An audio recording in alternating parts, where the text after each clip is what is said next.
They told us success would make us whole, that winning meant arriving somewhere better, brighter, untouchable. We believed them because the alternative, staying ordinary, felt unbearable. So we began to run, chasing an image of ourselves that shimmered just out of reach. Each step forward promised peace, but peace was always postponed until after the next victory. We learned to survive on anticipation, to feed on what we had not yet achieved. Our hunger became our purpose. Our exhaustion became our proof. We called it ambition, but it was closer to desperation wearing a smile. The world clapped for our effort, never asking what it cost to be clapped for. We built our worth out of other people's applause. We learned to measure love in recognition, and recognition in numbers. Success became a mirror that only reflected what others approved of. And slowly, we disappeared behind our own performance. We dressed in confidence, but underneath, trembled with doubt. Every compliment was a sugar high, every silence a withdrawal. We forgot who we were before the striving began, before our days were scheduled by dreams that weren't ours, before becoming someone meant abandoning someone, the person we already were. We started chasing more, not because we needed it, but because stopping felt like dying. Success became a race with no finish line, only faster laps around the same emptiness. We congratulated each other for being busy, mistaking exhaustion for importance. We turned comparison into a way of life and wonder into competition. Even our rest became strategic, optimized for future productivity. We forgot that rest is not preparation for work, it is the soul's right to exist. The lie of success told us that peace comes after performance, not before it. That we must earn worthiness, prove value, justify existence. But life was never a courtroom.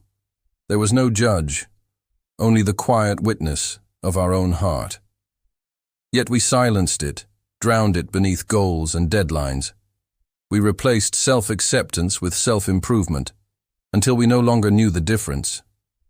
Our reflection became a stranger who spoke in achievements instead of truths. We became fluent in success and illiterate in sincerity. The higher we climbed, the thinner the air, the harder it was to breathe. We called the suffocation success. We called the loneliness focus. We learned to smile in victory while mourning invisible parts of ourselves.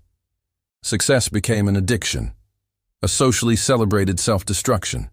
The more we won, the less we felt. Because success without self is just a louder kind of emptiness. We mistook movement for meaning, applause for affection, prestige for peace. The lie of success was not that it promised too much, but that it replaced everything else. It asked for devotion, for time, for soul, and we offered them all, gladly. Until one day, we looked around and realized there was nothing left to give. The trophies gathered dust. The promotions lost their flavor. The praise that once felt divine became just noise in the distance. The dream we chased for years began to look suspiciously like a distraction. What if success was never the summit, but a mirage built from other people's desires? We climbed mountains only to discover we were standing on ourselves. The view was beautiful, but the price was everything we once loved. We lost evenings to emails, mornings to anxiety, and weekends to guilt. We became experts in achievement, but amateurs in joy. Our calendars grew full, but our hearts stayed empty. We began to envy those who moved slower, those who still remembered how to breathe. But envy is a quiet confession that you've been running in the wrong direction. The lie told us that stopping meant failure, but maybe stopping was the beginning of healing. To pause is not to give up. It's to remember that life doesn't only exist at the finish line. Success told us we must be extraordinary. But maybe the point was to be human. To wake without dread. To laugh without proof. To love without an audience. The metrics can't measure that. The market doesn't sell it. Because the soul is not scalable. It grows in silence, not spotlight. But silence doesn't trend. presence doesn't monetize. So we keep moving, pretending our pace is passion. We say we're thriving, but what we mean is we're surviving beautifully. The lie of success is not just external. It lives inside, whispering that we're never enough. Even when we arrive, it shifts the finish line. And so we stay hungry, chasing shadows, applauded but unseen. What no one tells you is that success and emptiness can coexist perfectly. You can be admired and lost, celebrated and hollow, powerful and forgotten by yourself. The crowd sees the crown, not the cost. They see the result, not the residue. But there is a quiet moment, after the applause fades, where you meet yourself again. And that meeting is terrifying, because you realize you've been absent from your own life, that all the winning in the world can't resurrect what you've buried to win. So you sit in the silence, and the truth arrives, softly but unmistakably. You were never meant to earn your worth. You were meant to remember it. Success is not wrong. It's just incomplete.